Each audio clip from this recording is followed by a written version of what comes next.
Peace and welcome to the culture here on the Black Star Network. I'm your host, Farajii. Thank you so much for tuning in and being a part of the conversation. Folks, happy Monday. We got a lot to talk about. First and foremost, let's talk about President Biden's proposed budget. I'm asking the question, is it good for Black America? We'll share with you some of the remarks from the NAACP and the Movement for Black Lives, also getting the expertise from Dr. Jason Nichols. Also, let's talk about Colin Kaepernick.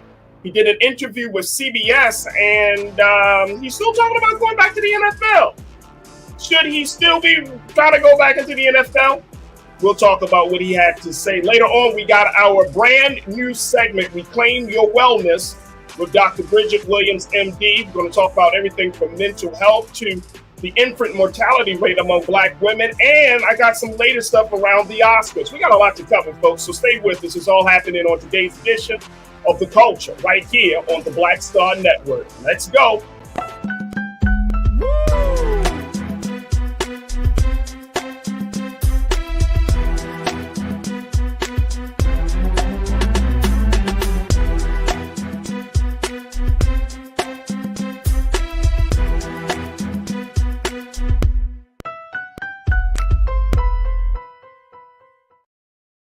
Folks, welcome to the culture here on the Black Star Network. I'm your host, Farajii. Thank you so much for tuning in and being a part of the conversation. Again, folks, happy Monday. Thank you for tuning in to us this week. Let's jump right into the conversations. We got a lot to talk about.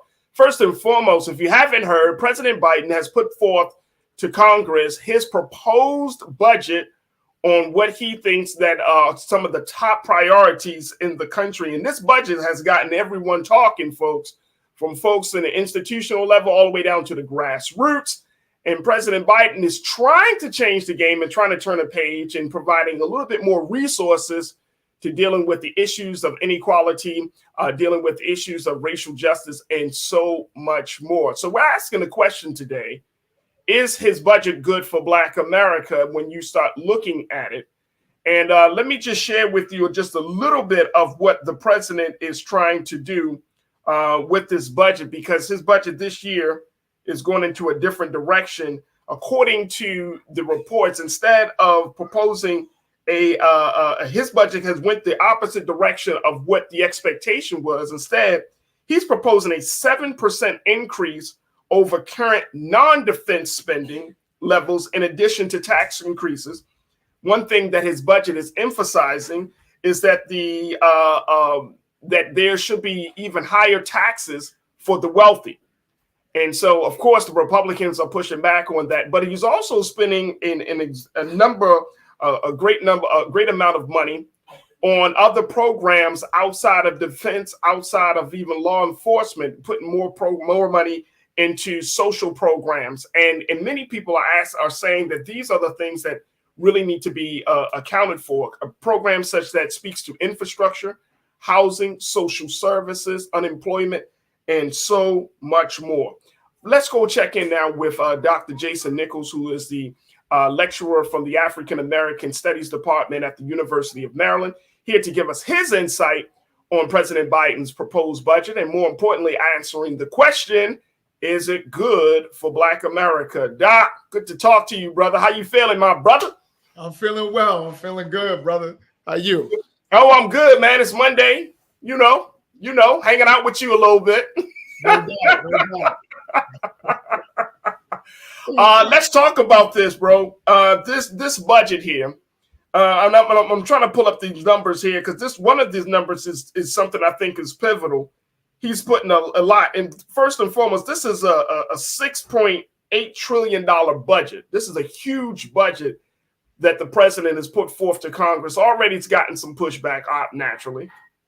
But one of the big things is that it slashes, according to the budget, that this is $3 trillion in deficit slashing policies, a deficit slashing that would happen over a 10-year period, over a decade.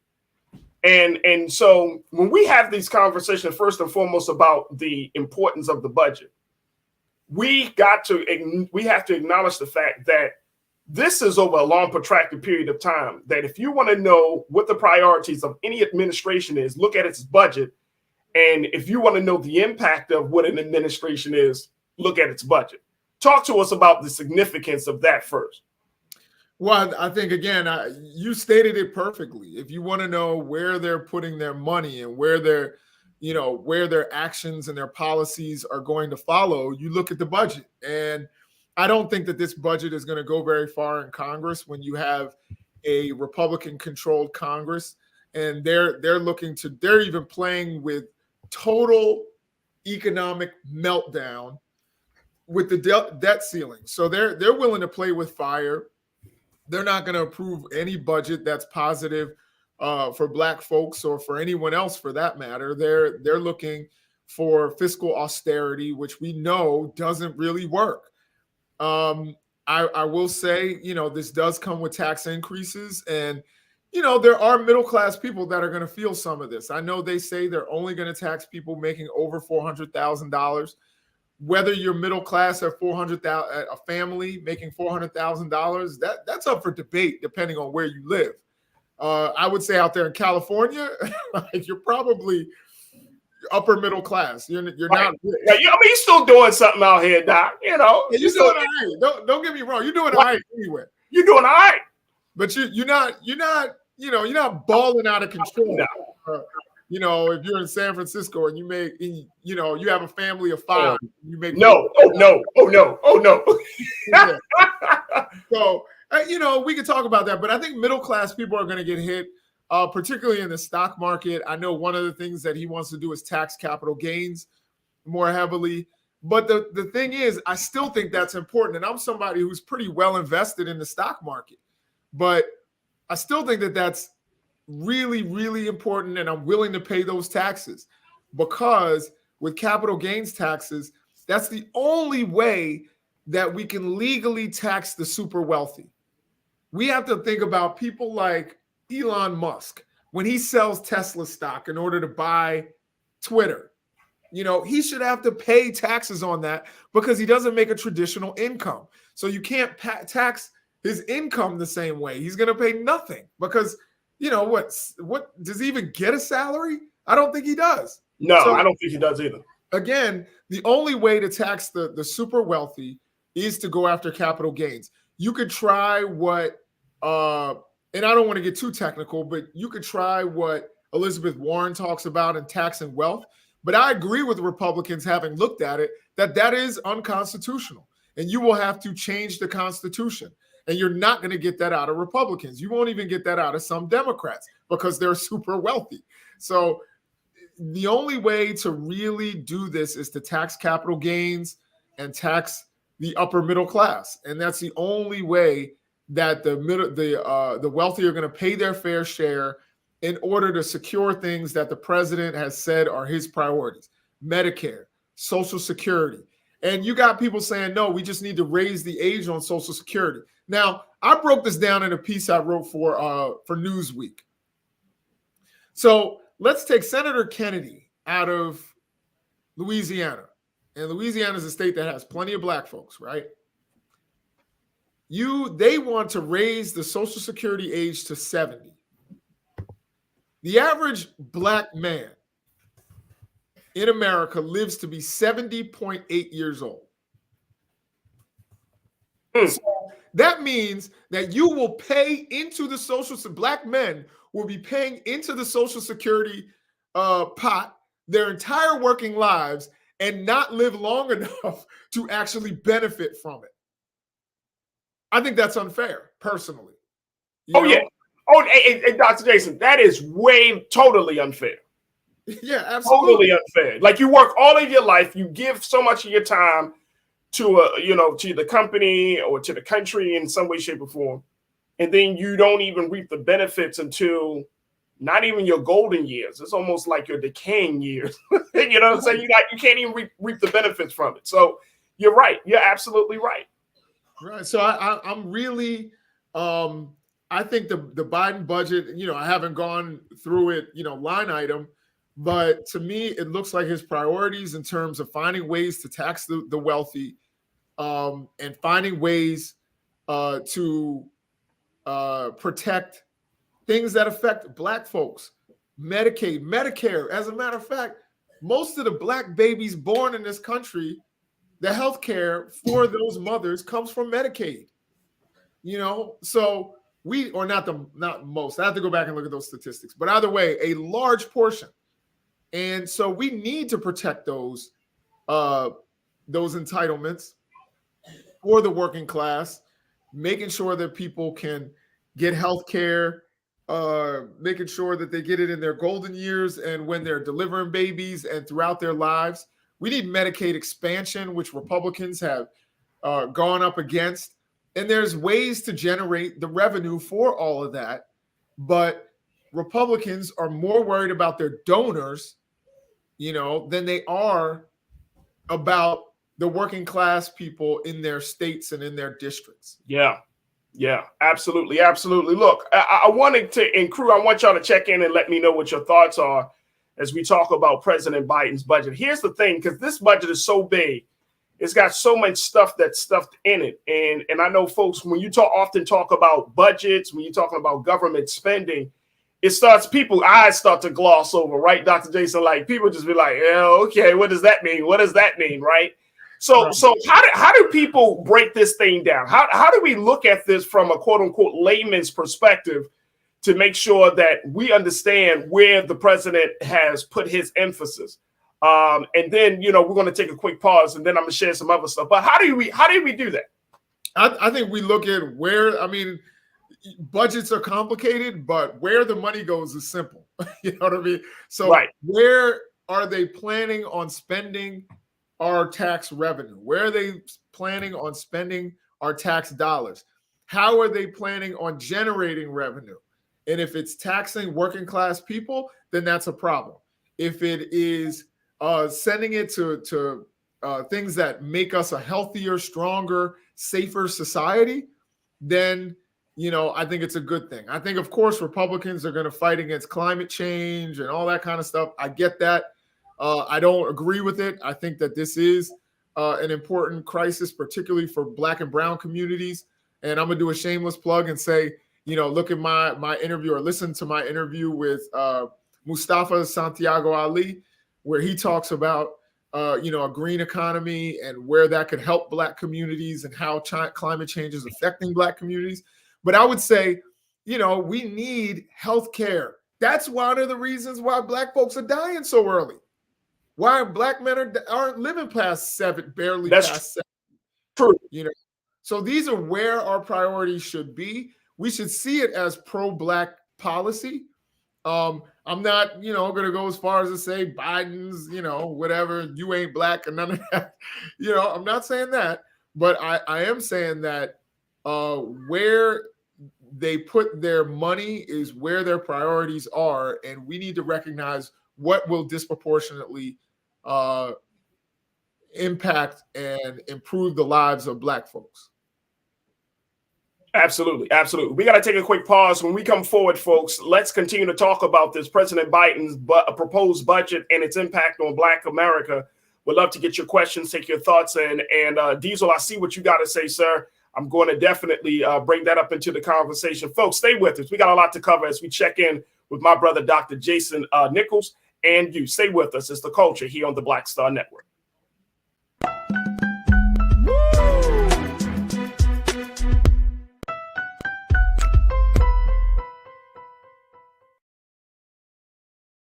Hatred on the streets, a horrific scene, a white nationalist rally that descended into deadly violence.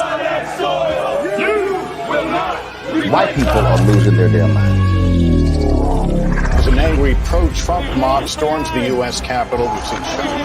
We're about to see the rise of what I call white minority resistance. We have seen white folks in this country who simply cannot tolerate Black folks voting. I think what we're seeing is the inevitable result of violent denial. This is part of American history. Every time that people of color have made progress, whether real or symbolic, there has been what Carol Anderson at Emory University calls white rage as a backlash. This is the rise of the Proud Boys and the Boogaloo Boys. America, there's going to be more of this. Here's all the Proud Boys, guys. This country is getting increasingly racist in its behaviors and its attitudes because of the fear of white people. The fear that they're taking our jobs, they're taking our resources, they're taking our women. This is white fear.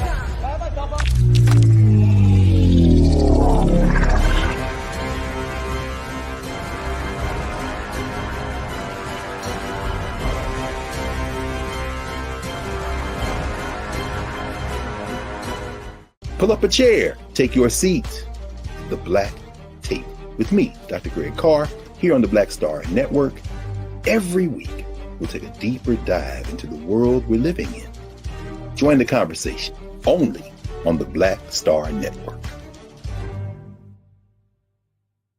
When you talk about blackness and what happens in black culture, we're about covering these things that matter to us, speaking to our issues and concerns. This is a genuine people-powered movement. There's a lot of stuff that we're not getting. You get it, and you spread the word. We wish to plead our own cause. Too long have others spoken for us. We cannot tell our own story if we can't pay for it. This is about covering us. Invest in black-owned media. Your dollars matter. We don't have to keep asking them to cover our stuff. So please support us in what we do, folks. We want to hit 2,000 people, $50 this month, raise $100,000. We're behind 100,000, so we want to hit that. Y'all money makes this possible. Checks and money orders go to P.O. Box 57196, Washington, D.C. 20037-0196. The Cash App is $RM Unfiltered. PayPal is R Martin Unfiltered. Venmo is RM Unfiltered. Zelle is Roland@RolandSMartin.com. Hi, I'm Dr. Jackie Hood Martin, and I have a question for you. Ever feel as if your life is teetering and the weight and pressure of the world is consistently on your shoulders? Well, let me tell you, living a balanced life isn't easy. Join me each Tuesday on Black Star Network for A Balanced Life with Dr. Jackie. We'll laugh together, cry together, pull ourselves together, and cheer each other on. So join me for new shows each Tuesday on Black Star Network, A Balanced Life with Dr. Jackie.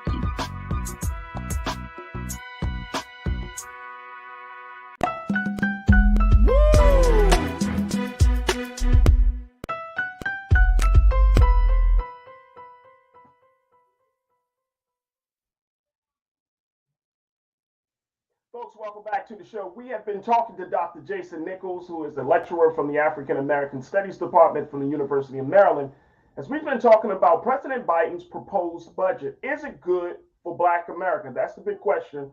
And I want to get back to my brother, Dr. Jason, and I want to hear from you, crew, to let me know your thoughts on this situation. You can hit us up. You can post your comments on the chat on YouTube, Facebook, as we're streaming on those platforms, as well as, of course, on Black Star Network and, of course, on Amazon News. Doc, let's go back into looking at this. So one of the big things saying that you said, and I just posed that question before the pause, saying, look, if you want to look where the priorities are for any administration, look at where they're spending the money. Because a lot of times these administrations have been spending money on things of defense. In most cases, cases like infrastructure, building the physical roads and the physical settings of the country in different parts of the country. Those have often been the two big things. But Diesel brought this point up. You know, when you look at how much money is being spent in Ukraine with the Ukraine-Russia war, that additional money, you're talking about billions of dollars that's being spent over there, right? How does that fit into the budget? Where does that fall? And should us as Americans, should us as constituents in this country, should we push back and say, hey, Mr. President, can you cut down on that? Where does that fit, bro? So, that's a complicated question. I will say this. I mean, of course, I think it gave me a lot of pause when I saw Ukraine getting hundreds of billions of dollars in military aid.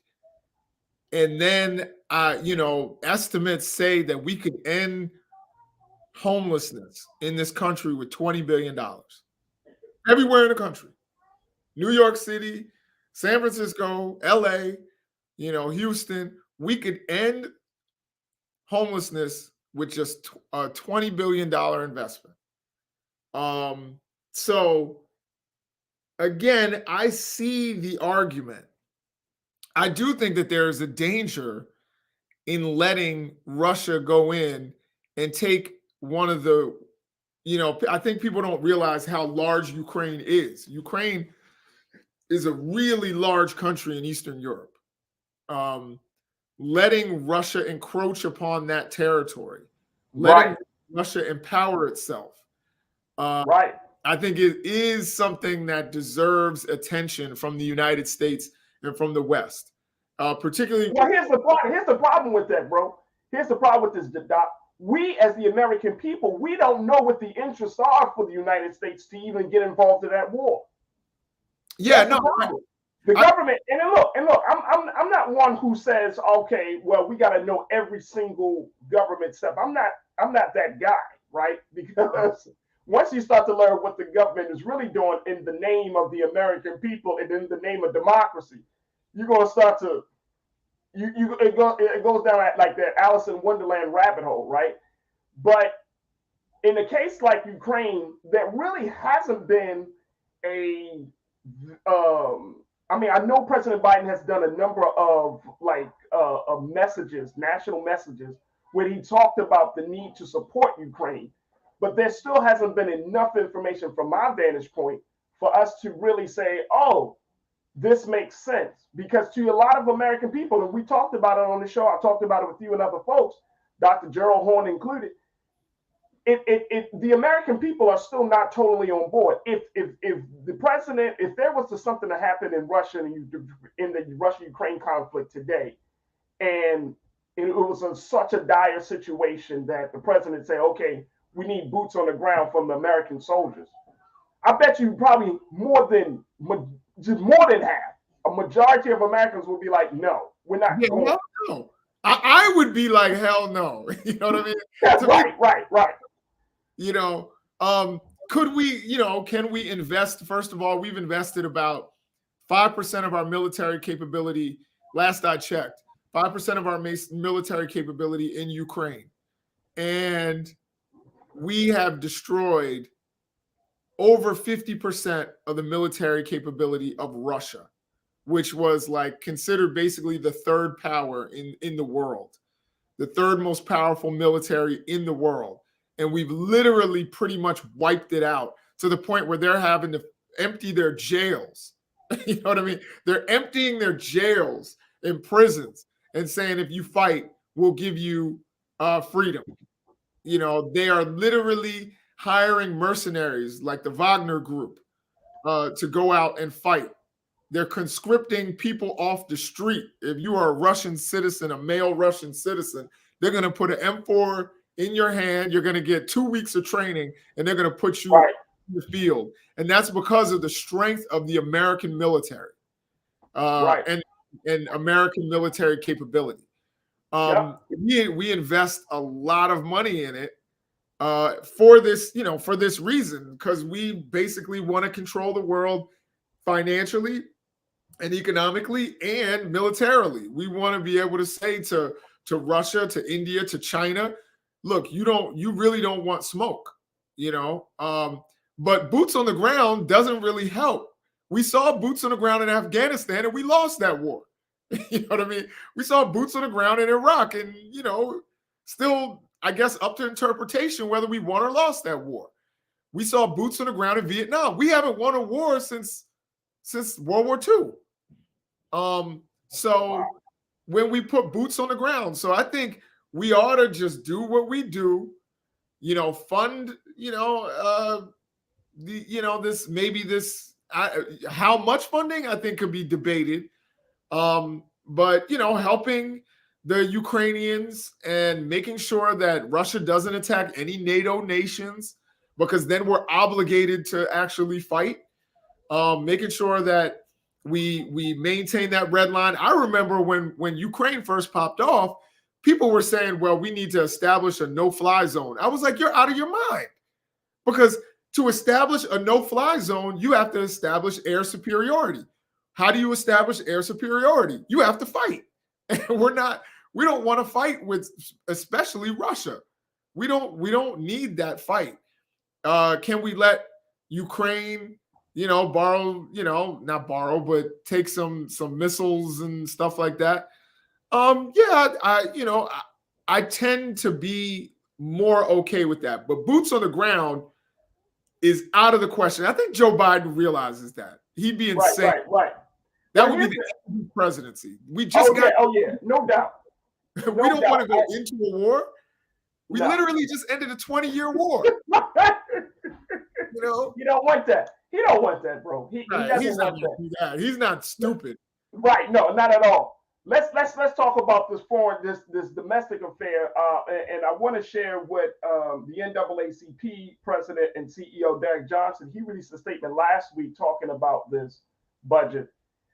He said the Biden-Harris administration's proposed budget reflects many of our most and this is that's not it. We want to take that quote down for me, please, Kenny. That's from the Movement for Black Lives. We can get to that in a moment, bro. But this piece here, Mr. Johnson said the Biden-Harris administration's proposed budget reflects many of our most urgent needs, including health and well-being, environmental justice, education, housing, and long overdue policy solutions to close the racial wealth gap. So the NAACP is in support of this proposed budget, saying it is good for Black America because it deals with these long-standing systemic issues. Excuse me. On the flip side, now, Keenan, if we can post that quote, bro, thank you. The Movement for Black Lives put out this piece. President Biden and Attorney General Merrick Garland's plan puts the lives of millions of Black and brown people at risk by increasing the already looming and violent police presence in our community. Despite bloated police budgets across the country, crime continues to occur because the police do not keep us safe and they do not prevent nor stop crime. Pouring more money into the system of policing only threatens the very lives they're purported to protect. What's worse, using COVID-19 relief money to boost officer pay or fund oppressive police tactics when our communities are still struggling from the pandemic, it is immoral but not unsurprising.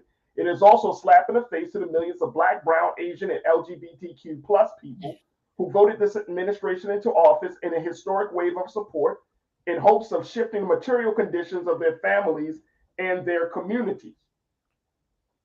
And then it ends it, we shouldn't be surprised that our country is facing the same issues over and over again when what is put forward as solutions are the same racist, dysfunctional, and violent solutions. When we say defund and abolish the police, we mean exactly that. We need policies and solutions that center community and investments in housing, education, good jobs, and mental and physical health for all. I think it's absolutely interesting, Brother Jason, that you got two organizations. One is saying, yes, this is what the budget is doing. The other is saying, no, this is not what the budget is doing. And this is why I think it's interesting that Black America is in the condition that we're in, just because it's hard for us to see which page that we should be on. What's your take on that? We got a minute left before we take our next pause, but what's your take on this, on seeing the disparity in both of these statements from Movement for Black Lives and the NAACP? I think there's a generational gap there. I think, one place where I disagree with the Movement for Black Lives is I think we should pay cops more. I think I've said that on this show. I believe that cops should be paid more because I can expect more from you and I can expect higher qualifications if I'm giving you a good salary. So nurses, teachers, and cops, I'm with paying them more. That at the same time, I think we can still move funding into more community-centered ideas and policies. And to make it a zero-sum game, I think is a mistake on the part of the Movement for Black Lives. I think the NAACP, they're almost a little too in the pocket of the Biden administration and not recognizing that, look, this budget isn't perfect, and I think there's also a philosophical difference between people who believe in community policing, which means, you're going to have cops more police because they're not going to be riding around in cruisers and not getting to know the community. They're going to be out walking beats and getting to know the old lady on the corner, getting to know the person that's hanging out the window, getting to know the kids in the community. And then there are people who believe that we should have fewer police altogether. I'll tell you, when I talk to a lot of older Black folk, they want some police presence. You know what I mean? Hey, look. Until we come up with a legitimate alternative we got to deal with the system, and we could do two things at one time at the same time. We could walk and chew gum at the same time. We can build a community policing infrastructure in our communities, right? From various organizations, of course, from everybody from the nation to the church to everybody, right? And at the same time, still do some reform, because while we're building our capacity, police departments currently got the capacity to handle the thousands and millions of people that are in most of these, millions of Black people that are in these cities. We can do two things at the same time. We just got to have a plan to do it. I gotta take a quick pause, Doc. When we come forward, we're going to switch gears a little bit from the budget. Let's talk about Colin Kaepernick as we talk about the policing issues. He did a CBS interview. We'll share with you a quick excerpt from that interview, but he's still putting it out there that he still wants to play in the NFL, even though he's doing all these other great things for the community. What do you think, folks? Should he get off of the NFL and just kind of move forward, or should he stay with where he is? We'll have that conversation up next here on The Culture, here on the Black Star Network.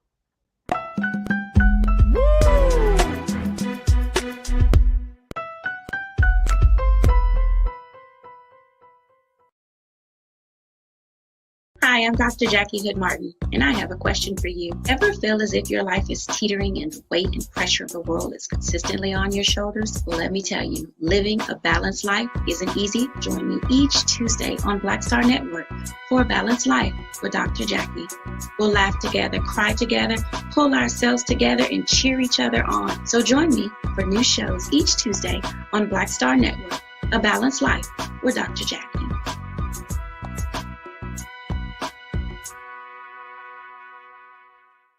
When you talk about blackness and what happens in Black culture, we're about covering these things that matter to us, speaking to our issues and concerns. This is a genuine people-powered movement. There's a lot of stuff that we're not getting. You get it, and you spread the word. We wish to plead our own cause. Too long have others spoken for us. We cannot tell our own story if we can't pay for it. This is about covering us. Invest in Black-owned media. Your dollars matter.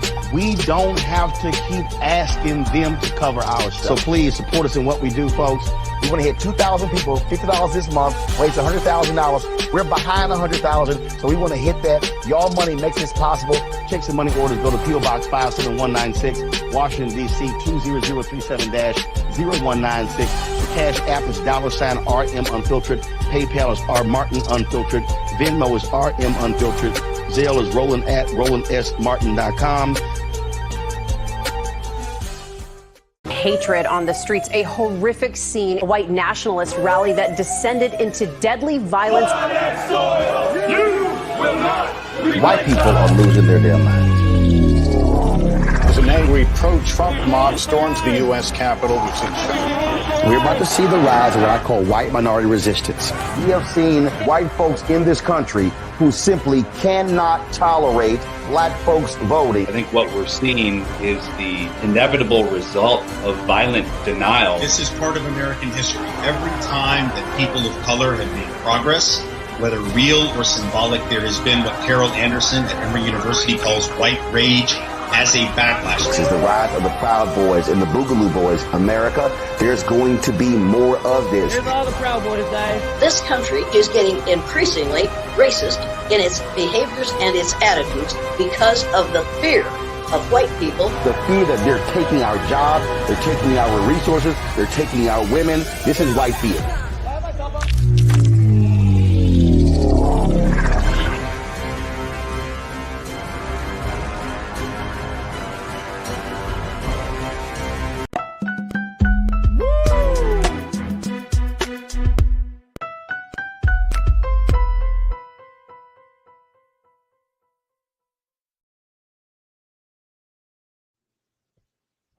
Welcome back to the Culture here on the Black Star Network. We've been checking in with my brother, Dr. Jason Nichols, talking about everything from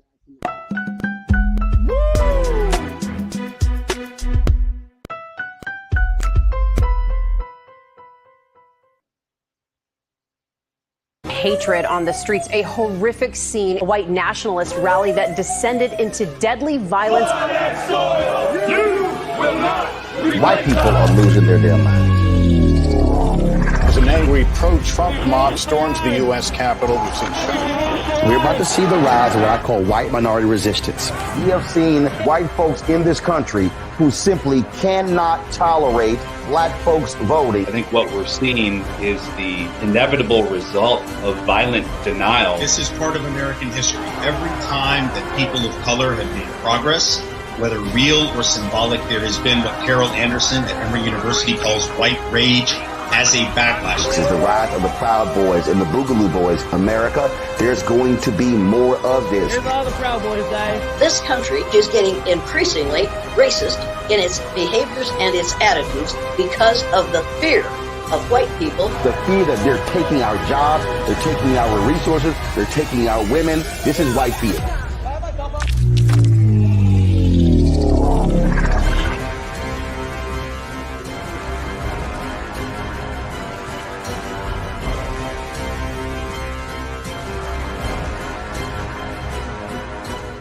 Pull up a chair, take your seat.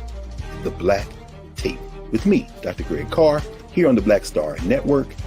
Every week, we'll take a deeper dive into the world we're living in.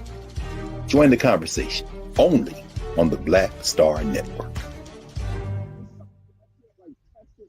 When you talk about blackness and what happens in black culture, we're about covering these things that matter to us, speaking to our issues and concerns. This is a genuine people-powered movement. There's a lot of stuff that we're not getting. You get it, and you spread the word. We wish to plead our own cause. Too long have others spoken for us. We cannot tell our own story if we can't pay for it. This is about covering us. Invest in black-owned media. Your dollars matter. We don't have to keep asking them to cover our stuff. So please support us in what we do, folks. We want to hit 2,000 people, $50 this month, raise $100,000. We're behind 100,000, so we want to hit that. Y'all money makes this possible. Checks and money orders go to P.O. Box 57196, Washington, D.C. 20037-0196. The Cash App is $RM Unfiltered. PayPal is R Martin Unfiltered. Venmo is RM Unfiltered. Zelle is Roland at RolandSMartin.com.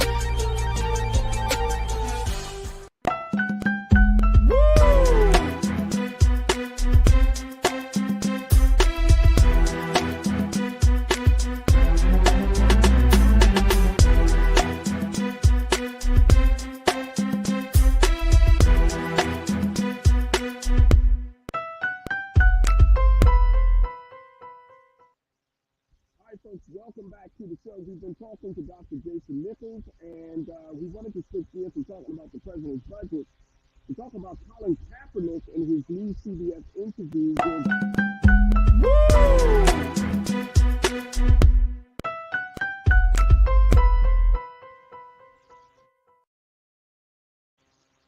Pull up a chair, take your seat. The Black Tape with me, Dr. Greg Carr, here on the Black Star Network. Every week, we'll take a deeper dive into the world we're living in. Join the conversation only on the Black Star Network. Hi, I'm Dr. Jackie Hood Martin, and I have a question for you. Ever feel as if your life is teetering and the weight and pressure of the world is consistently on your shoulders? Well, let me tell you, living a balanced life isn't easy. Join me each Tuesday on Black Star Network for A Balanced Life with Dr. Jackie.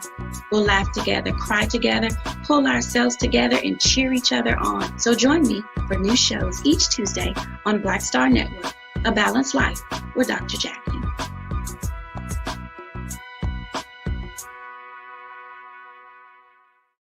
Don't you think it's time to get wealthy? I'm Deborah Owens, America's Wealth Coach, and my new show on the Black Star Network focuses on the things your financial advisor or bank isn't telling you. So watch Get Wealthy on the Black Star Network.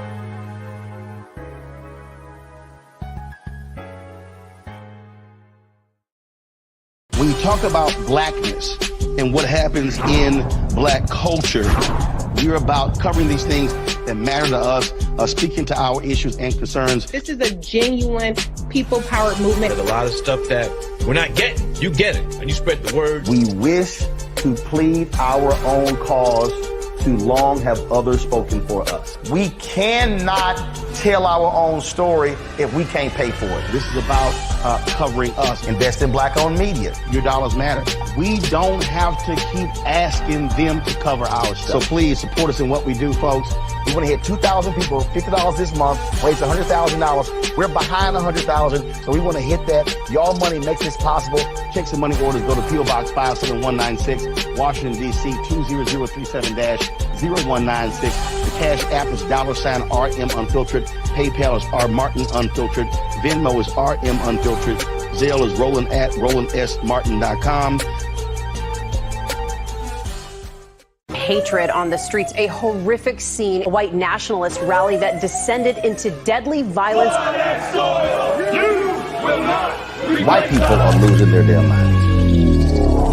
As an angry pro-Trump mob storms the U.S. Capitol, we're about to see the rise of what I call white minority resistance. We have seen white folks in this country who simply cannot tolerate black folks voting. I think what we're seeing is the inevitable result of violent denial. This is part of American history. Every time that people of color have made progress, whether real or symbolic, there has been what Carol Anderson at Emory University calls white rage as a backlash. This is the rise of the Proud Boys and the Boogaloo Boys. America, there's going to be more of this. Here's all the Proud Boys, guys. This country is getting increasingly racist in its behaviors and its attitudes because of the fear of white people. The fear that they're taking our jobs, they're taking our resources, they're taking our women. This is white fear.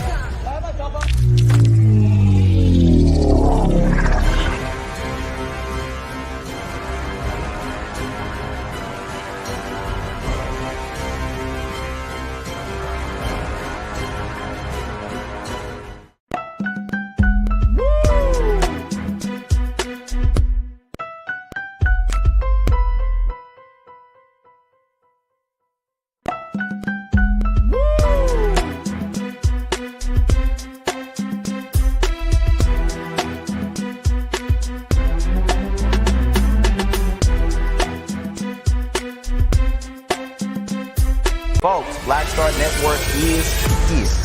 Hold no punches. I'm real revolutionary right now.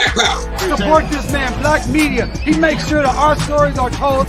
Thank you for being the voice of Black America, Roland. Stay black. I love y'all. All momentum we have now, we have to keep this going. The video looks phenomenal. See, there's a difference between Black Star Network and black-owned media and something like CNN. You can't be black-owned media and be scared. It's time to be smart.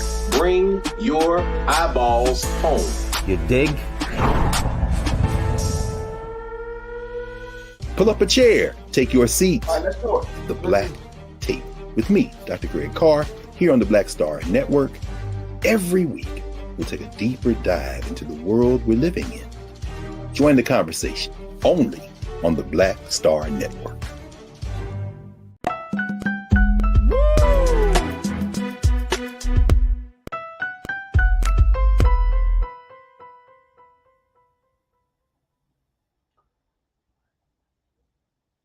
All right, folks, welcome back to the show.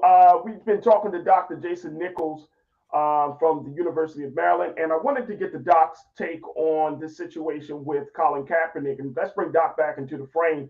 Hey, Doc, your man Colin Kaepernick, our guy who took a knee some time ago, it's like, what, 6 years ago? How long was it now? Yeah, it's... I'm going to say 2018. Am I wrong on that? No, I think you might be right. It's like 2017, something like that. It might be. It might be. Yeah. So he continues to put it out there that he wants to continue to play in the NFL. And here's why. He just did a recent interview with CBS News where he sat down with them to talk about his new book, Change the Game, a book about talking about how he grew into his understanding of self-awareness during his teenage years, and he was talking about that.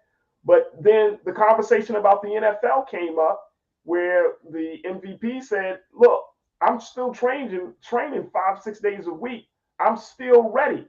But here's the thing. They got a new documentary that he's going to be putting out with Spike Lee, and he hasn't revealed, and this won't be until the documentary, he said, but he said he kind of teased that why he decided not to approach the that arranged what was that? The arranged practice that the NFL set up back in 2019. Yeah. But here's my thing on this, Doc. I love the brother. I really do. Yeah. Yeah. No, I'm with you. Just let it go. Yeah. Just let it go. Over. It's over. Yeah. You know what I'm saying? Look, just let it go. Yeah. No, I mean, you legitimately have great quarterbacks, i.e., Lamar Jackson, who's still trying to figure out his situation, right? Mm-hmm. You know, but then you have possibly bringing Colin Kaepernick back into the mix. I think part of me is like, Colin, you've done your work in the NFL.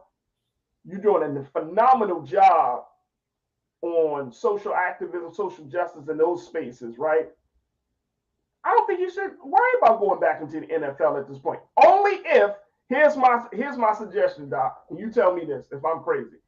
I think he should only go back into the NFL if he plans to sit down with them and have a different conversation and say, look, let me work with Jay-Z.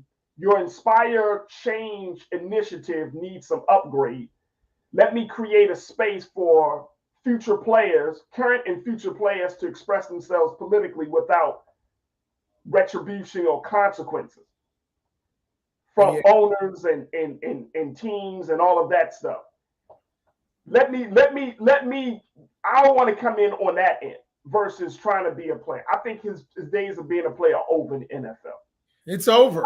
If he wants to make the change, bring that same momentum, bring that same energy, and do it on the front end. Like I said, you can work with Jay, you can work with other people and say, look, we're going to create a real legitimate outlet for players to express themselves. That's the only way I can see him working with the NFL at this point, bro. Yeah, I can tell you right now, one of the things, in media, I can tell you, if you sue one of the networks, you'll never work at that network or any other network for that matter.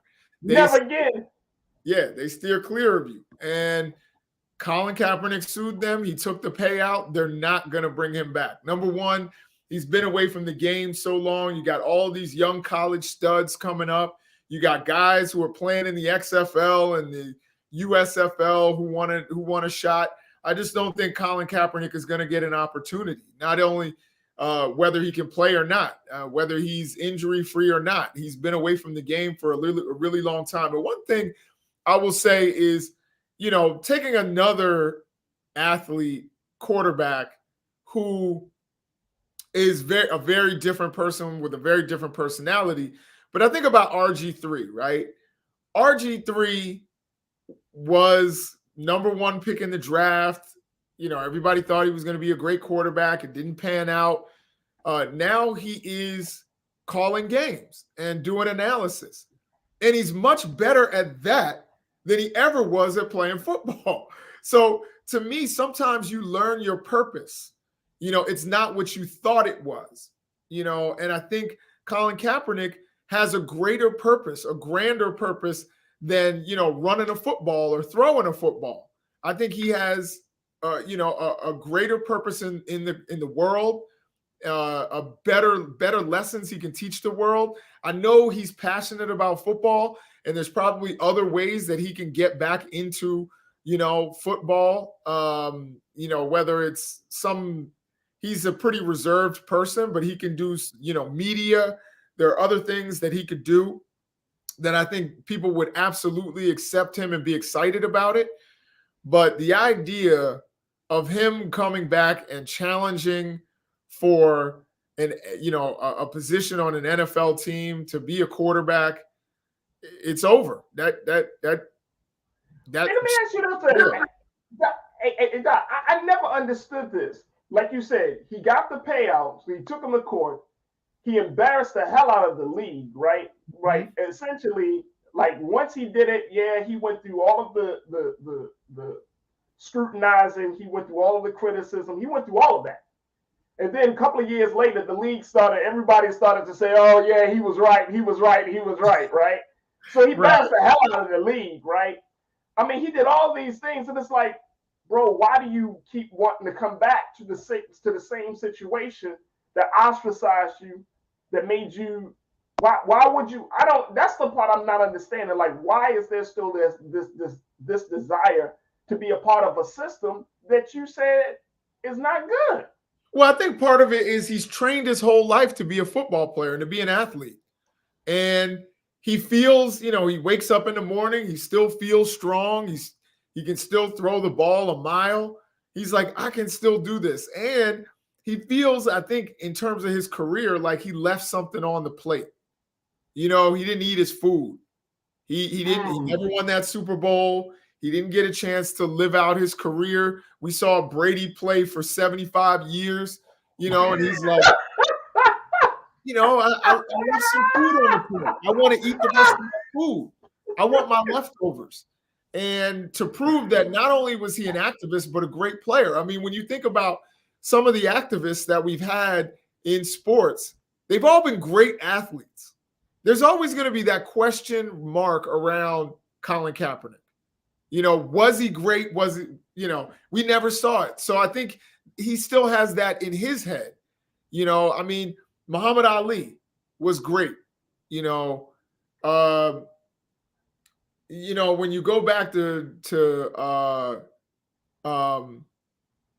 breaking the color barrier, people forget that he was the best player in baseball for about 3 seasons and was an MVP. In all of baseball. We often talk about Satchel Paige being better than him, or we talk about Josh Gibson being a better hitter than him. But when we look at it, he was literally the best player in baseball. So with all of the great things, of course, Jackie Robinson was, like I said, great. Roberto Clemente, great. All the people that we think of as activists were also great at their craft. There's always that question mark over Colin Kaepernick. And he's got the question mark, I'm sure. I didn't get to do what I could have done. And he wants that opportunity again. With all these new leagues popping up, if he wants to play football, he can play football. I'm about to say, would let him in. But the NFL, it's over. Hey, I was literally thinking that, bro. Like, and with all of these new leagues, with all these opportunities, you can play football. Hell, you can even coach football if you decided that that's, your path.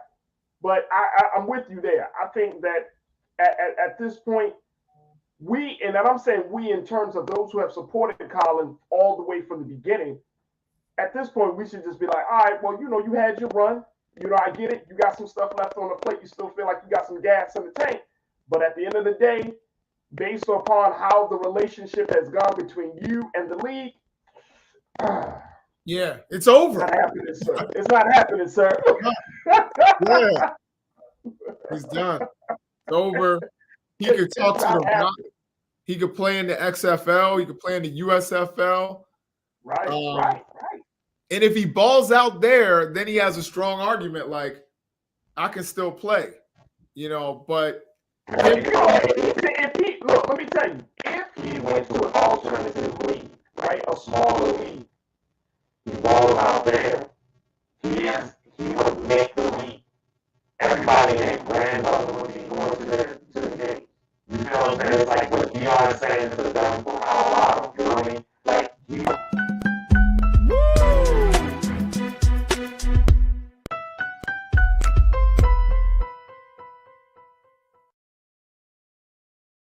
Pull up a chair, take your seat to the Black Tape with me, Dr. Greg Carr, here on the Black Star Network.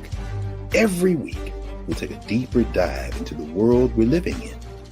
Join the conversation only on the Black Star Network. Hi, Hi, I'm Dr. Jackie Hood Martin, and I have a question for you. Ever feel as if your life is teetering and the weight and pressure of the world is consistently on your shoulders? Well, let me tell you, living a balanced life isn't easy. Join me each Tuesday on Black Star Network for A Balanced Life with Dr. Jackie. We'll laugh together, cry together, pull ourselves together, and cheer each other on. So join me for new shows each Tuesday on Black Star Network, A Balanced Life with Dr. Jackie.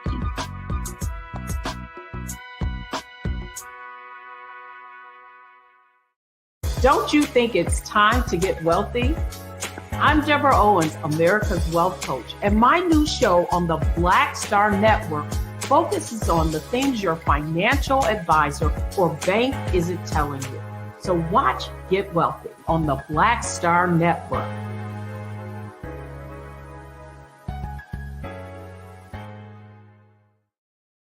When you talk about blackness and what happens in black culture, we're about covering these things that matter to us, speaking to our issues and concerns. This is a genuine people-powered movement. There's a lot of stuff that we're not getting. You get it, and you spread the word. We wish to plead our own cause.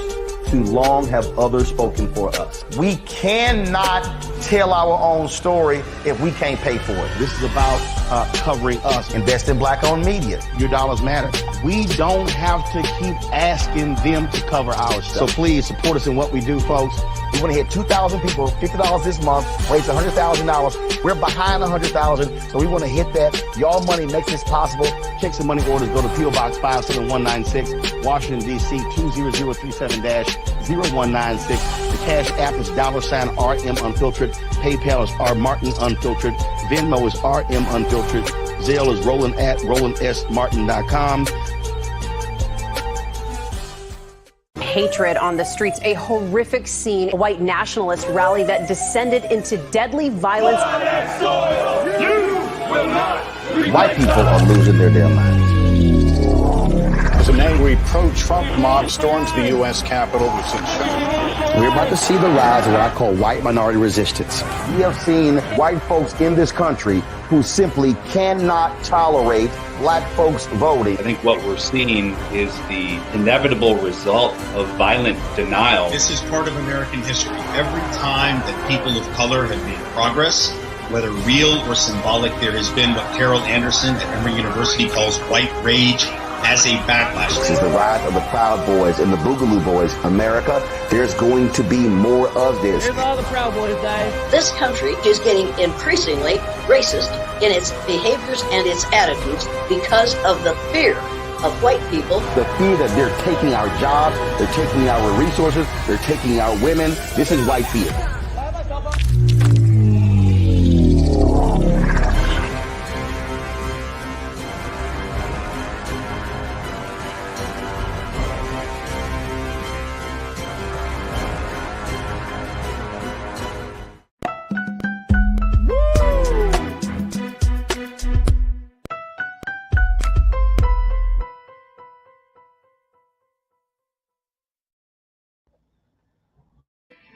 All right, welcome back. Hey, Doc, I want to bring you back in as we close this thing out. These sound termites keep getting into the system, brother.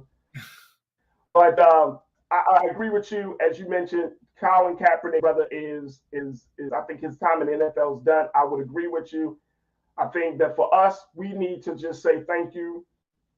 Thank you for your service on the field. And we look forward to all of the great things that you bring to the conversation around social and racial justice in this country. So that's where I'm at right now with the quarterback, and we will see. But he got a documentary. He got a new book called Change the Game.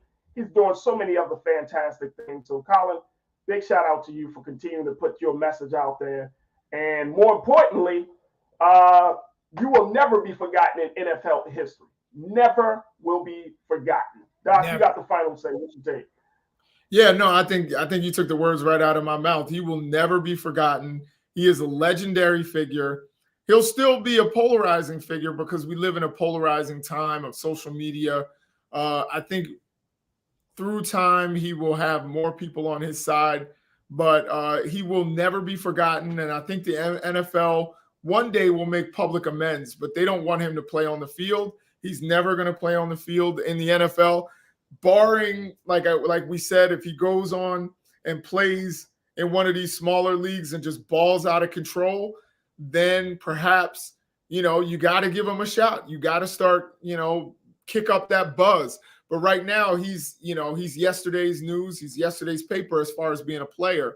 But what he did for social justice, what he did for that discussion can never be minimized.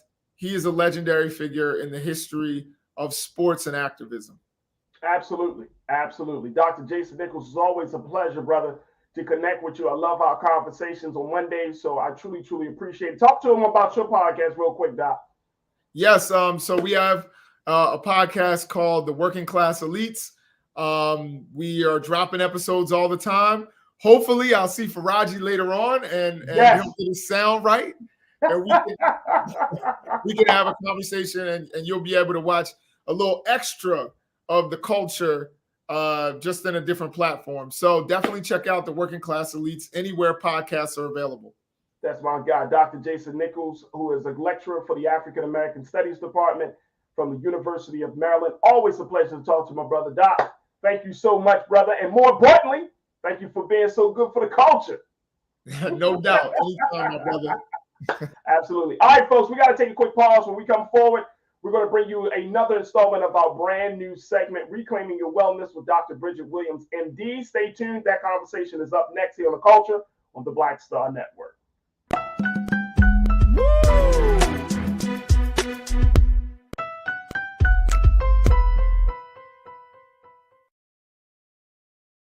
Hatred on the streets, a horrific scene, a white nationalist rally that descended into deadly violence.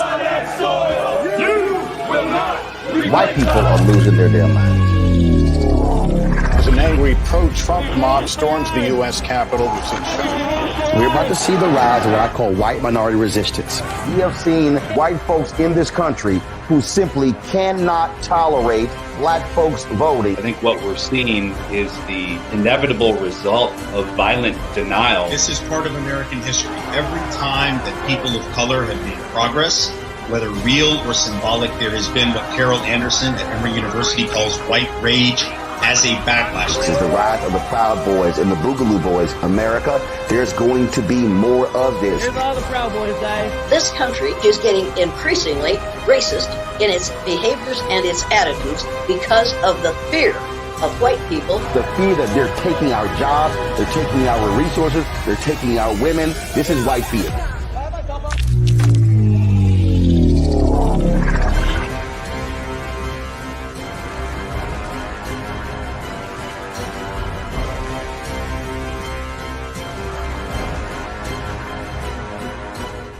Pull up a chair, take your seat.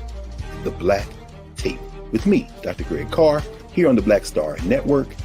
Every week, we'll take a deeper dive into the world we're living in. Join the conversation only on the Black Star Network. When you talk about blackness and what happens in black culture, we're about covering these things that matter to us, speaking to our issues and concerns. This is a genuine people-powered movement. There's a lot of stuff that we're not getting. You get it, and you spread the word. We wish to plead our own cause. Too long have others spoken for us. We cannot tell our own story if we can't pay for it. This is about covering us. Invest in black-owned media. Your dollars matter. We don't have to keep asking them to cover our stuff. So please support us in what we do, folks. We want to hit 2,000 people, $50 this month, raise $100,000. We're behind 100,000, so we want to hit that. Y'all money makes this possible.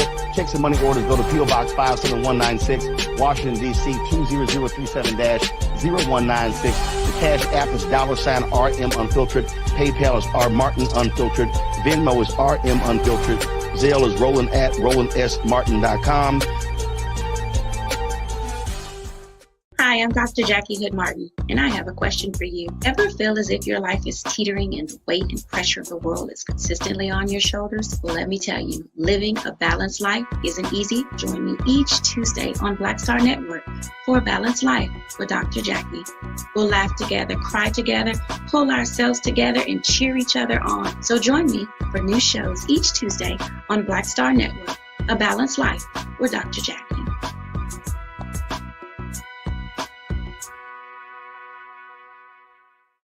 Don't you think it's time to get wealthy?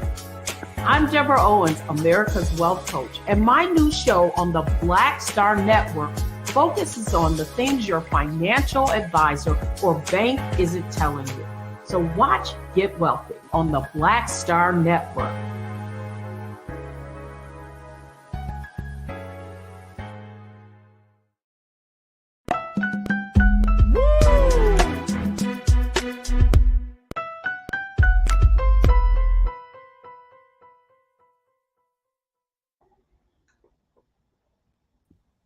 Folks, welcome back to the culture here on the Black Star Network. All right, now time for our brand new segment, another installment of our segment called Reclaim Your Wellness with Dr. Bridget Williams, MD. Check it out.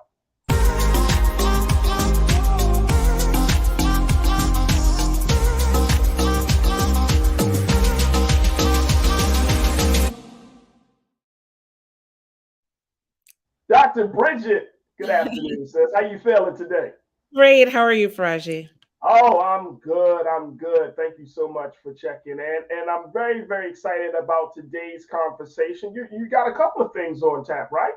Absolutely. So first of all, thank you for having me today. We're really talking about some really important issues. And, we've had these conversations where the Black community and mental health is a really important thing for me, that we don't get the services that we need. We ignored the care that we should be getting. And so I want to talk about this new study that came out from the Centers for Disease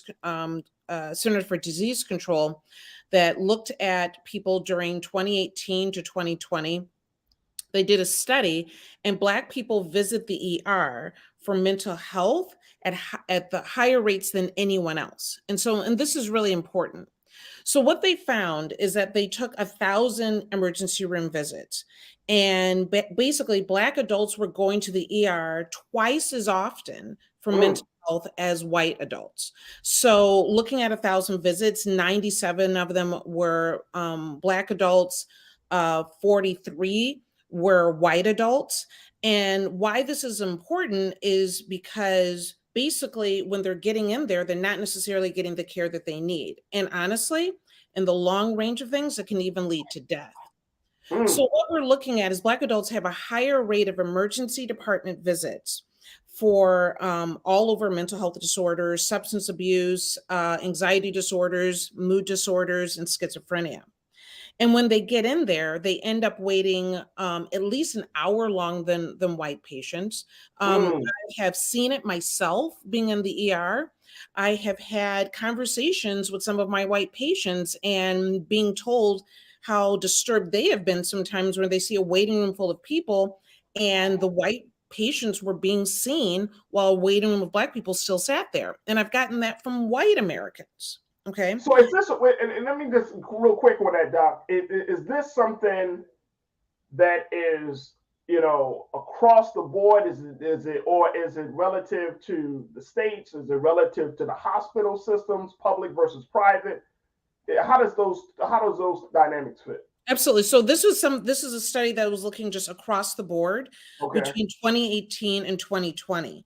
And what they're finding is that during this time, there was simply a lack of proper care. Black Americans don't have the primary care services that they should be getting.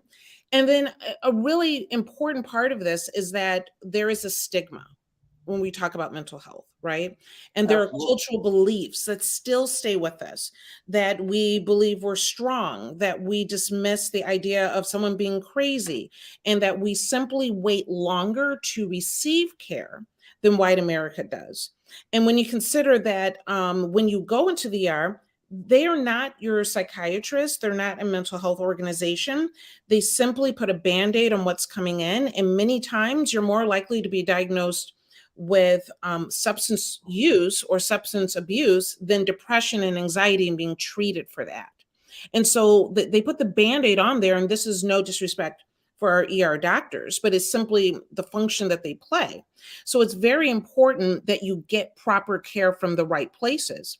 And the fact of the matter is, there's a great distrust in our community when it comes to medical facilities and doctors and the services that we could be getting because of a long history of mistreatment, to be honest, right? At the same time, our behavioral health and mental health systems are swamped with, and we have limited resources. So when you're looking for your Black psychiatrist, even your family physician or your therapist, sometimes it takes a lot more work to find the person that is right for you. Right. And so why this is an issue in the long run is because what we end up doing, and I'm sure we all know someone that fits in this category, that we end up taking an opportunity where we have mental health issues, where there, disturbances, stress, anxiety, depression going on. And because we don't seek medical care, we end up falling into drug abuse, self-treatment, alcohol abuse, instead of really getting the help that we need to feel better. Folks, I want y'all to join us in the conversations. I'm talking to Dr. Bridget, MD. Crew, I would love to hear what your take is about this epidemic of mental health and ER and the ER visits. Post your comments in our chat section of YouTube, Facebook. Of course, we're streaming live on Black Star Network and Amazon News. But Dr. Bridget, I mean, this is very disturbing. And again, this adds to the many challenges that we face in this country systemically. What are hospitals doing around this issue? Are they coming up with better measures on, getting patients registered, or when they come in through the door, is there a better process? What are hospitals doing to make sure that they can cut down on this time? Absolutely. So I can't really say that there has been some dramatic push outside of a lot of hospitals are doing more diversity, equity, inclusion type training, so that the employees have a better understanding of how to approach and treat the patients that are coming in. But one of the reasons why I find this disturbing, because a lot of people say, so what? Why is it a problem going to the ER? But if you look at the Trump era, if you look at the COVID pandemic, the only racial group that had a decrease in suicide rates was white America. And so that I'm talking about 2018 to 2021, that the suicide rate for Black Americans increased by 19%. Increased. Hispanic Americans increased by 7%. While white Americans went down 3.9%. And suicide is a mental health issue. Right.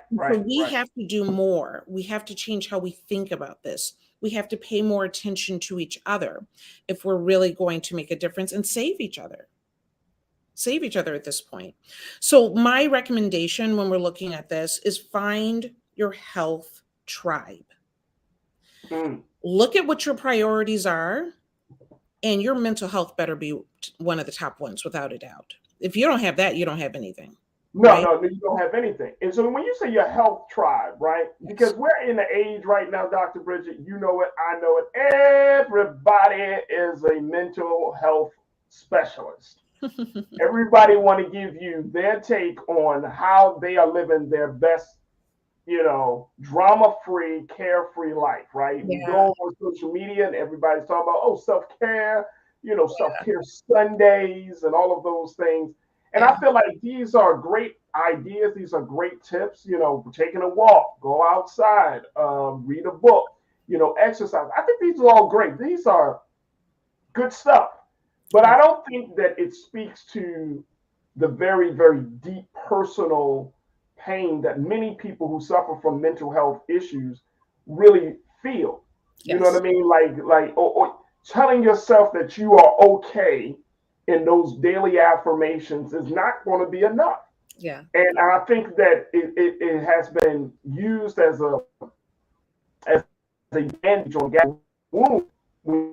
When you talk about, okay, you need to professional, or if necessary, you might need to take some medication, or, there has to be some other stuff that has to be done, but it just can't be this kind of like, oh, okay, I'm depressed today. And we use certain terms and we throw it around, but as if it's like, oh, I just had a headache. Like, oh, I was just depressed today, but I'm better now. Mm-hmm. And I'm trying to see, like, so how do we get through all of that type of chatter to get to a person who says, you know what, I seriously think I need some additional assistance. I need some professional help. They don't go to social media and thinking that's the balm to get them healed. Absolutely. And let me say that sometimes social media is the problem, right? And there's a great amount of anxiety and depression just related to too much exposure to social media. You cannot take an affirmation and cure your anxiety and your depression in itself. It might be great and positive, but you need to do some serious self-check-in. I think we all had a huge wake-up call when Twitch ended up committing suicide. I think that was, something that hit a lot of us, because on the social media side of things, we see nothing. Right. And so we need to do that self-check-in. If you are feeling down, depressed, unable to be motivated, having sleep issues, anger issues, appetite issues, and this has been going on for more than 2 weeks consistently, or on a more moderate side for more than 3 months, then you need to seek help. If you're concerned about, well, what does talking to someone mean? If you're seeing a good therapist, it is not about sitting and sharing your talks. It's not the same thing as talking to your best friend or your girlfriend or what have you. When you're talking about quality therapy, you're talking about changing the narrative and changing how you're thinking so that you can get out of the situation that you're in. And as much as sometimes we want to avoid pharmaceuticals, sometimes pharmaceuticals is what might help you the most. And don't allow the negativity or the downside of this or your impressions of what mental health means stop you from getting proper care. All you can do is try. So yes, everybody's a life coach, right? Because everyone's got a little life. But a life coach alone, does not necessarily take care of that. And let me say that we do better when we are taken care by our own. And this kind of leads into that other piece there, that even talking about infants, Black babies die at 3 times the rate of white newborns.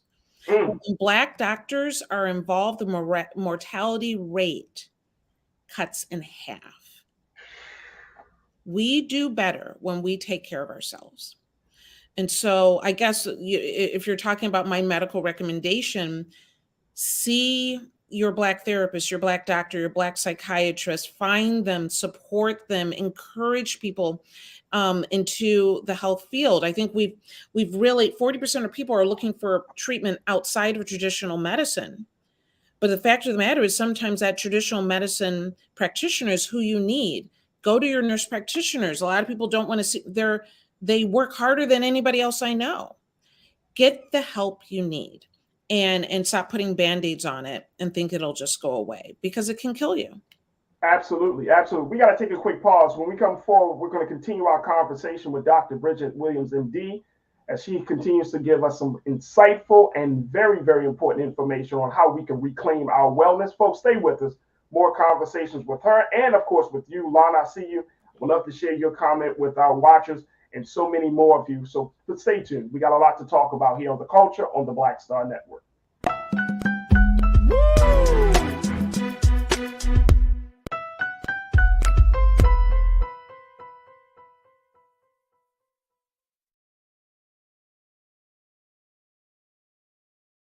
Hatred on the streets, a horrific scene, a white nationalist rally that descended into deadly violence. White people are losing their damn minds. As an angry pro-Trump mob storms the U.S. Capitol, we're about to see the rise of what I call white minority resistance. We have seen white folks in this country who simply cannot tolerate Black folks voting. I think what we're seeing is the inevitable result of violent denial. This is part of American history. Every time that people of color have made progress, whether real or symbolic, there has been what Carol Anderson at Emory University calls white rage as a backlash. This is the rise of the Proud Boys and the Boogaloo Boys. America, there's going to be more of this. Here's all the Proud Boys, guys. This country is getting increasingly racist in its behaviors and its attitudes because of the fear of white people. The fear that they're taking our jobs, they're taking our resources, they're taking our women. This is white fear.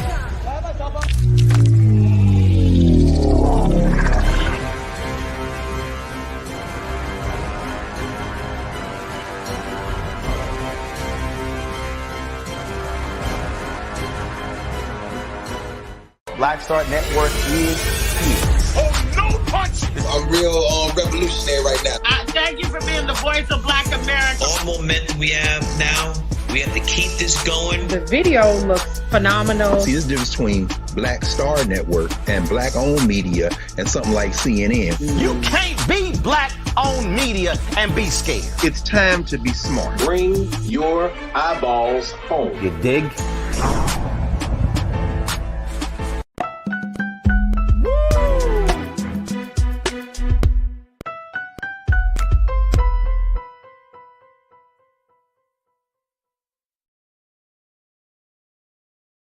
All right, folks, welcome back to the show. We have been talking to our sister, Dr. Bridget Williams, ND, for her new segment, Reclaim Your Wellness. Another installment is happening at this point. Dr. Bridget, I want to bring you back into the frame as you talk to us about mental health and, more importantly, how ERs have not been accommodating to Black patients coming in through their doors to address this very, very big issue in our community. And you brought up the cases around suicide. Then you also talked to us about the situation of the infant mortality rate among Black women, higher than any other group of women in this country. And so when we're talking about reclaiming our wellness, it really is a multi-pronged approach. It's not just about what an individual chooses to do or not to do. Mm-hmm. It's also about what the hospital and the healthcare system of this country chooses to do and not to do. It is also about what the community, what we advocate for, right? What we say is good and what's not good. So, and that helps to create the culture around these conversations. You know, so many people are checking in. My crew members are saying, look, when we look at mental health, for example, Lana said, she said, I know several Black people who have committed suicide. We have never taken our lives at rates like today. We talked about Twitch. We talked about other Black folks, prominent Black folks who in all metrics have achieved some high level of success, but still felt like they were unfulfilled, still felt like taking their lives was the best option to deal with whatever issues that they had. And so I think the conversation has to be more than just this trendy space that we find this conversation in. You know, people say, you know, we throw around different words, mental health, we throw around depression, we throw around anxiety, we throw around self-care. And it's like, no, man, this stuff is really affecting us, Doc. Yeah. Absolutely. This stuff is really affecting us. Now, if we go really deep and get into this point that you made about the infant mortality rate, I think that part of the reason, and I could be way wrong on this, but I think that part of the reason that women are losing babies is because of the great amount of stress that is placed on Black women in particular. Mm-hmm. From everything from housing to money to family to relationships and all of that. That plays a huge role on a woman's body when she's carrying a child. And if she is not consuming the right information, she's not eating the right food, if she's not living in a very life-preserving environment, she is not the chances of the child going through this part of the process, it gets slim and slim. Yeah. And I mean, and I'm seeing, Doc, it very quickly. No, and the fact of the matter is that. I'm sorry, go ahead, Doc. No, you're fine. When you're talking about poverty, if you're talking about stress, right. Poverty itself is a factor into mental illness. 31% of individuals living in poverty deal with depression, versus half of that, 15.8% of people that are not living in poverty, right? And basically, anytime you're dealing with tremendous stress on your mental, on your body, it's going to have an effect, obviously, on the hormones that are produced during your pregnancy. And so not only is it affecting you, affecting whether you're able to carry this child, but then those hormones have an effect on the child itself. And so all of that needs to be taken into consideration. We need what I'm hoping with Reclaim Your Wellness is that we have conversations that change the narrative, that shift the mindset of how we think about our health and how we approach the health community, how we look at mental health. This is something that we're going to be talking about because way too often do we dismiss the crazy cousin. Wait, and everyone's got that person. I remember, you know that I'm a cannabinoid specialist. One of my best friends' older cousin smoked all the time. And I literally thought, and she was a wild child. And I thought, it's that cannabis. It's that weed. That's what makes her act like that. Scared everything out of me. It wasn't until going to medical school, learning about cannabis, one day I called my friend. I was like, I think your cousin had bipolar disorder. She was diagnosed into her 40s. Here was a teenage girl self-medicating all of her life until she got into her 40s and then realized that what she was doing was actually dealing with bipolar disorder. This is what happens too often. We have young people that are unsure of how they're interpreting the world, unsure about the feelings that they're having, and then they self-medicate with alcohol, drugs, cannabis, whatever it may be. When we need to let mental health be an open conversation in our Black homes, with our parents, with our grandparents, and not be ashamed of it, but approach this so that we have a vulnerability being Black in America that we cover up. We're always talking about the strong Black man, the strong Black woman. People are tired of being strong. We need to put our resources into being helped. And no better way of being helped is being helped by people that look like us. Lana also said, Doc, that you would be a great Black chief of medicine for Black people. She thinks you're really good, Doc. Give me the come on. So big shout out to Lana. Corinna checked in and said, we don't pay enough attention to each other, and social media has made it 1,000 times worse. We are confident in the depiction of a curated space to tell us how a person should feel. Absolutely. Yeah. People need to seriously take social media breaks, if use it at all. The fact that it is so, first of all, just the smartphone itself, we will realize over the years that the detriment that it has had on our young people and as a cultural worldwide. Okay. This constant ability to be contacted, to be plugged in, to see these perfect lives the way that they appear. And it's not the way it is. Okay. All of it is well constructed. And so, but that leads people into stress, anxiety, and feeling like they need to keep up.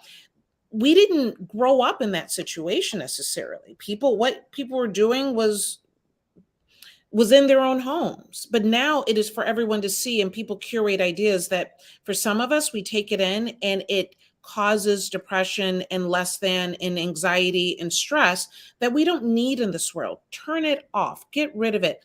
Have your hour for today. You're not missing anything. If there's other ways you can actually have a phone conversation. Right, but I don't think it's about missing anything, because I think most of us know if you're on social media, you know that nothing is really jumping off like that, every 30 minutes. I think it's gotten just be part of our habit, right? I remember reading some statistics around this, and they said that, within the course of an hour, we look at our phones over like 300-400 times. Absolutely. Within a course of an hour. So I think it's more now, it's just so ingrained in our habit that we, it's like the first moment we can take to breathe, we breathe it on social media. It's like, I've taken a little break. Let me see what's going on Instagram. You know what I mean? And it's like natural. It's like this habit now. Yeah, but it's rewiring our brains, because now we're used to these very quick 30-second information. It pulls down our ability to sit through an hour class. How when you're used to the screen flipping every 30 seconds or less, very quickly, right? So if you notice, it happens so quickly that you have to watch it a couple times to get the full thing and understand it. It is rewiring our brains. Children should have breaks and limited exposure. Adults need to have breaks and limited exposure, because it's not good for anybody. Okay. Absolutely. So absolutely. And so what I suggest is do real person interaction, whether it is getting in a real conversation. There's nothing wrong with FaceTiming or what have you in this day and age. But to be willing to have real conversations and be vulnerable enough to share how you actually are feeling and checking in on somebody else legitimately. And have a pact that you can share how you are really feeling with me with no judgment. I'm not going to just tell you it's going to be okay. I'm really going to hear you. People need to have a safe zone. If you ask me, you can. I'm asking you, Doc. Okay, yes, ma'am. The fact of the matter is, if you're Black in America, you have PTSD. You have some mild, heavy, some level of severe to mild form of PTSD, because it is hard to grow up in this culture in the US without having some sense of trauma around the fact of how the world experiences your Blackness. And I gotta stop you. I want to put you on pause right there. And there's no way in the world that I gotta let. Look, we gotta take a quick pause. I can't let you go. Okay. I can't let you go right now. All right. Dr. Bridget, I can't let you go, because that now you're changing the game. You're changing the whole conversation. Yes. If we're all suffering from some form of PTSD, mild to major, then we got to have a serious conversation. Folks, we got to take a quick pause. When we come back, more with Dr. Bridget, as we're talking about reclaiming your wellness here on The Culture. Stay with us. It's The Culture on the Black Star Network.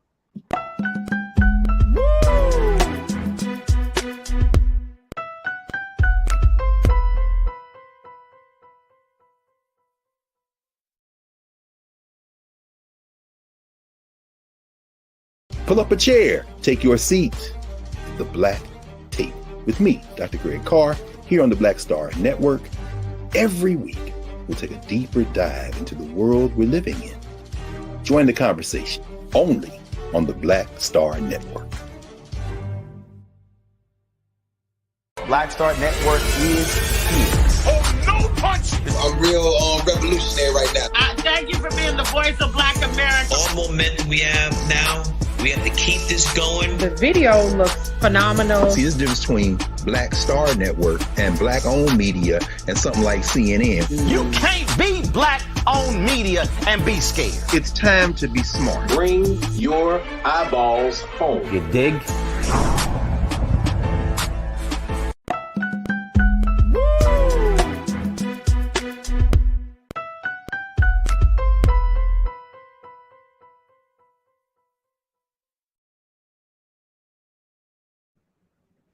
All right, folks, welcome back to The Culture here on the Black Star Network. We've been talking about reclaiming your wellness with Dr. Bridget Williams, MD. And Dr. Williams, Dr. Bridget just dropped a bomb. This wasn't even on the agenda, folks. You said this wasn't even on the agenda. Dr. Bridget, you said that if you're Black in America, that we all, you didn't say some, you said we all suffer from PTSD from mild to major or severe.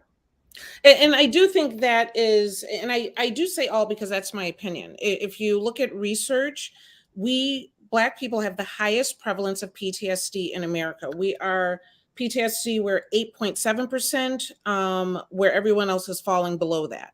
And so I think that is, I say that a little tongue in cheek, but just asking me and my medical opinion, I don't know how we cannot. And so in simply growing up, and I don't even have to go through the details, that if you are experiencing American culture and you're growing up Black in American culture, you're going to have some experiences that can lead to whether mild to more severe PTSD, depending on your experiences, right? And we have similar experiences. We don't have all the same experiences, but we do have some things obviously in common. Wow.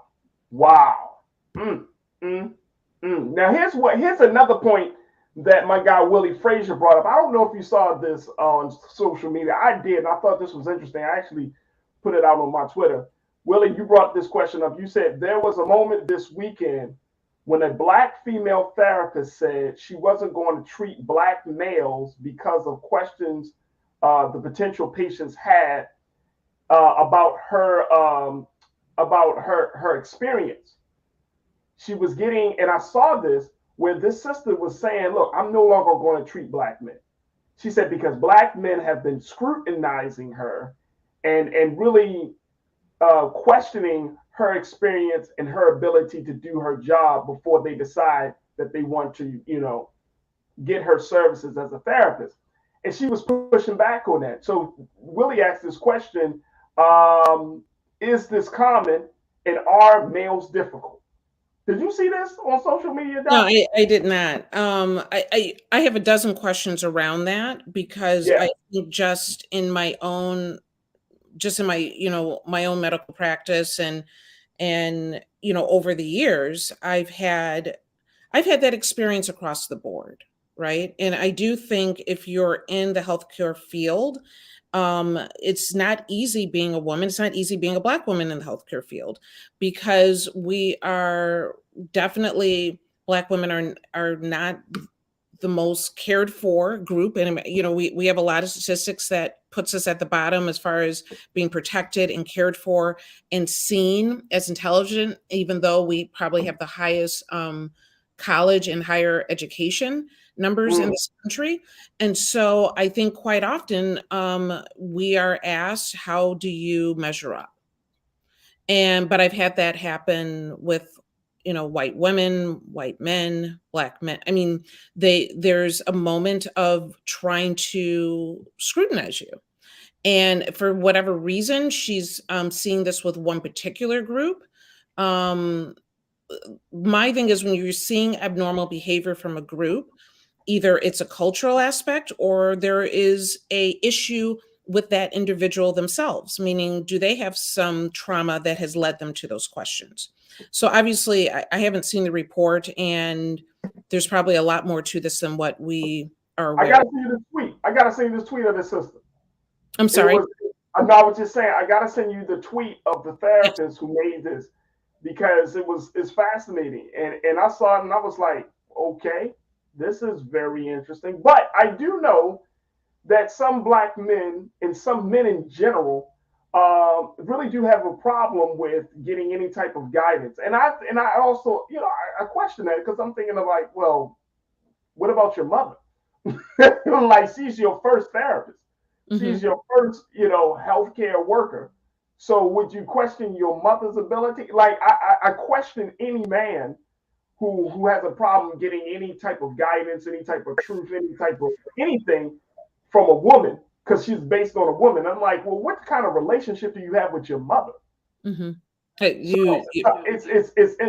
very interesting. But I do recognize, to your point that you made earlier, Doc, that we got PTSD and we got some serious issues between the sexes, right? Which creates barriers for us to build and to connect with one another in a healthy way. And of course, that just permeates through building families, building communities, having a solid foundation for the next generation of children. I mean, it creates a domino effect. It does. Like, we definitely struggle, and I definitely think Black men in particular will struggle with being vulnerable. And to be honest, being with any sort of therapist whatsoever puts you in a place of great vulnerability. And if that is something that you're uncomfortable with, if you have not been taught to be comfortable in your own skin and with your emotions, seeing a therapist can be an incredibly uncomfortable situation. And if anything, what I'm hearing from the little that I know from this tweet is that if someone is coming in and they're not really comfortable with the idea of seeing a therapist in the first place, you put on the defense mechanism, and now I point the finger back at you to make you uncomfortable. And so I hate the fact that it's pointing the finger at Black men. What we should be pointing the finger at is vulnerability, a lack of being able to control your emotions in an appropriate way. And this is not particularly a Black man problem. I think the same thing could happen with Black women or white women. Anyone that has trouble struggling with emotion and they've had issues or trauma, I mean, why are they seeing the therapist? There's probably some issues that got them there, right? Right. And so if that was the way to, and I cannot speak on her experience, that would lead her to that, coming to that conclusion.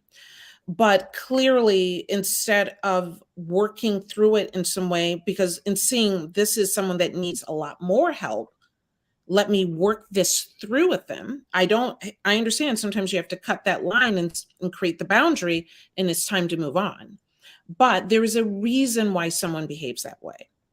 And I think as a community, we need to be able to find a way to become comfortable with vulnerability. We're not allowed to be vulnerable in this country. Absolutely. Absolutely. Man, oh man, I'm so happy that we got this new segment with you, Doc. And I know some of our crew members have already expressed that they're happy to have this type of connection with you. So again, we appreciate it. Reclaim Your Wellness with Dr. Bridget, MD. Doc, how can people get in touch with you? Absolutely. So if you want to submit a question or a topic, definitely send me an email at info@drbridgetmd.com. And remember, this is Colon Cancer Awareness Month. African Americans are 20 times more likely to get colon cancer and 40% more likely to die. So get your colonoscopy, and I'll see you next week. There it is right there, Dr. Bridget Williams, MD. Make sure y'all check her out every Monday here on The Culture for Reclaim Your Wellness, where she can talk to us about some of the pressing medical issues that we need to be informed of and answer your questions about things. And definitely check her out on her social media and her website. Dr. Bridget, thank you for being so good for the culture. Thank you. Absolutely. All right, folks, we got to take a quick pause. When we come forward, let's talk about the Oscars. We'll come back. All right, stay with us. It's The Culture here on the Black Star Network.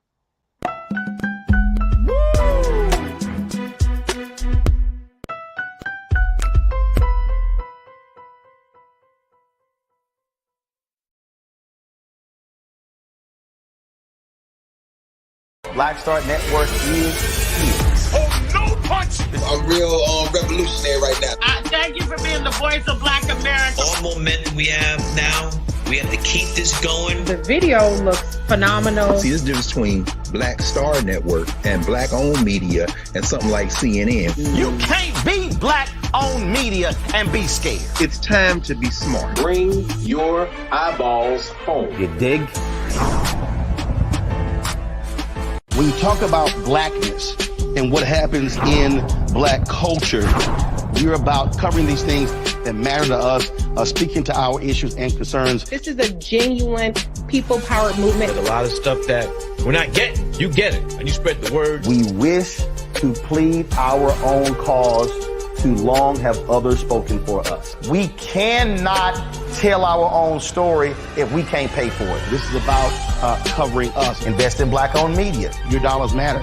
We don't have to keep asking them to cover our stuff. So please support us in what we do, folks. We want to hit 2,000 people, $50 this month, raise $100,000. We're behind 100,000, so we want to hit that. Y'all money makes this possible. Check some money orders. Go to P.O. Box 57196, Washington, D.C. 20037-0196. The Cash App is $RM Unfiltered. PayPal is R Martin Unfiltered. Venmo is RM Unfiltered. Zelle is Roland at RolandSMartin.com.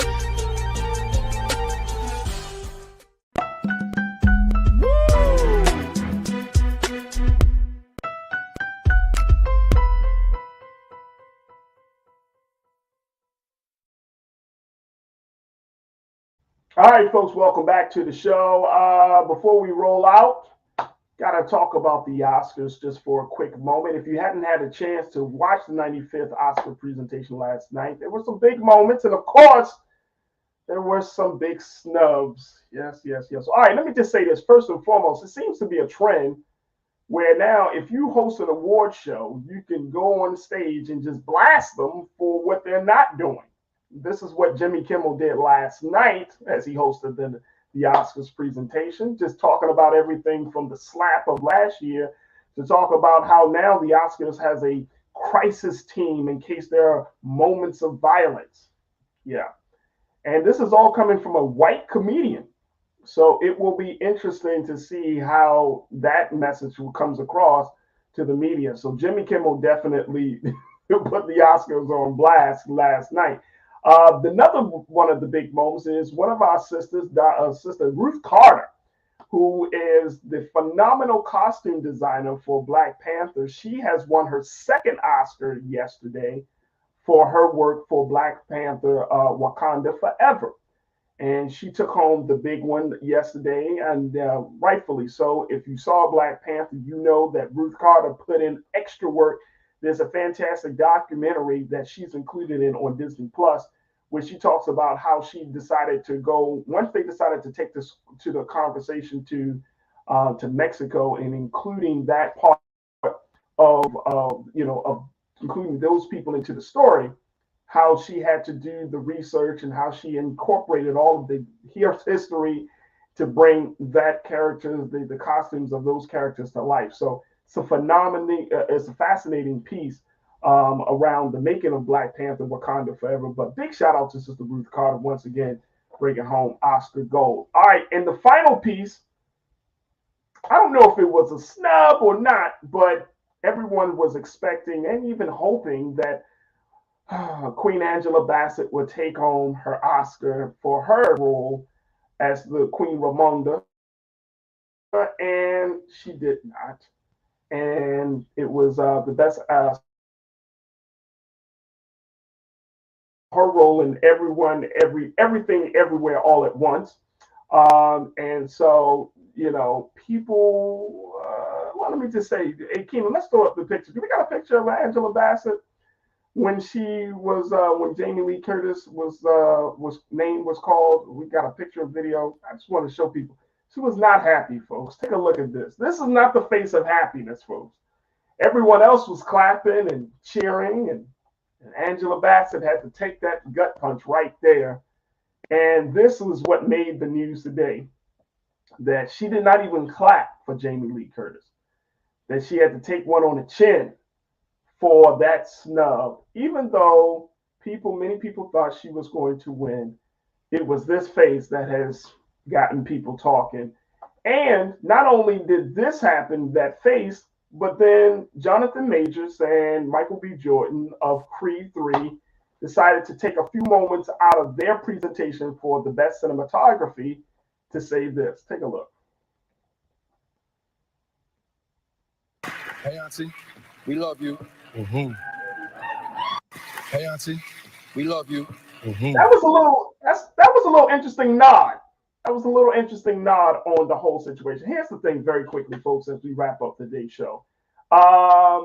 Angela Bassett, phenomenal actress. Jamie Lee Curtis never got an an Oscar for all of the years of work she's put in. She's another great actress. They both, Jamie Lee Curtis, this will be her first Oscar at the age of 68. It's unfortunate. It's unfortunate. I hope that people don't make Jamie Lee Curtis feel bad about everything just for her win because Angela Bassett didn't win. Unfortunately, in the Oscar and awards world, this is how it goes. Someone wins and someone loses. And we only hope and pray, and we know that Angela Bassett is going to continue to put out quality work. Jamie Lee Curtis is going to continue to put out quality work. And that is unfortunately the hit that you get when you are an actor, when you put up your work to be scrutinized, when you put up your work to be judged, that you won't sometimes walk away with the big goal. But I just hope and pray that we don't make Jamie Lee Curtis or any actor feel less than because they won because we were expecting someone else. At the end of the day, it is art. It is subjective. We still loved it. And they both deserve the great work, the great accolades that they have.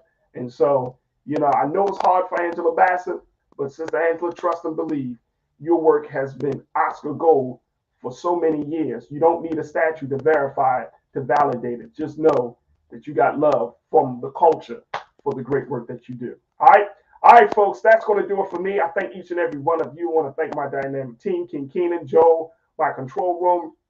I want to thank all my very special voices, Jason Nichols, Dr. Jason Nichols, and of course, Dr. Bridget Williams Cole, Dr. Bridget Cole Williams. And certainly I want to thank you, my crew, for tuning in. Make sure you continue to support us here on the Black Star Network by going to blackstarnetwork.com. Download the app and, of course, support us financially and just sharing the content. And, of course, follow us on all social media platforms at Black Star Network. You can also follow me at Farajii Muhammad. You can find me at The Real Farajii on Instagram, Farajii on Twitter, and I'd love to connect with you. Stay tuned. Up next is Roland Martin Unfiltered. As always, never be afraid to challenge what's wrong. Stand for what's right while being yourself in the process. God willing, we will talk tomorrow for another exciting edition of The Culture right here on the Black Star Network. Talk to you soon. Peace.